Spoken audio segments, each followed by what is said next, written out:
संरक्षण क्षेत्रात अग्रणी कंपनी असणाऱ्या नागपूरच्या सोलर इंडस्ट्रीज लिमिटेडच्या शेअरनं कमाल केली आहे।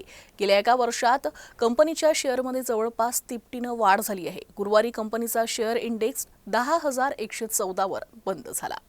बीएससीनं जाहीर केलेल्या आकडेवारीनुसार सोलर इंडस्ट्रीजचे शेअर्स वाढत आहे। स्टॉक इंडेक्स 52 आठवड्यांच्या उच्च पातळीवर म्हणजेच 10,114 वर बंद झाला। विशेष म्हणजे सोलर कंपनीच्या शेअर्समध्ये एवढी वाढ होण्याची पहिलीच वेळ आहे। कंपनीनं 2023-24 या आर्थिक वर्षाच्या शेवटच्या तिमाहीचे निकाल जाहीर केले। त्यानुसार कंपनीनं 10% वाढीसह 253 कोटी रुपयांचा निव्वळ नफा कमावला आहे। डेटा जाहीर झाल्यापासून सोलरच्या शेअर्समध्ये प्रचंड वाढ झाली आहे। शेअर्सच्या वाढीनंतर कंपनीचं बाजार भांडवल देखील 91,526 कोटी रुपयांच्या पुढे गेलं आहे। सर्वात महत्त्वाचं म्हणजे गेल्या वर्षभरात कंपनीच्या शेअर्समध्ये 250% अधिक वाढ झाली आहे।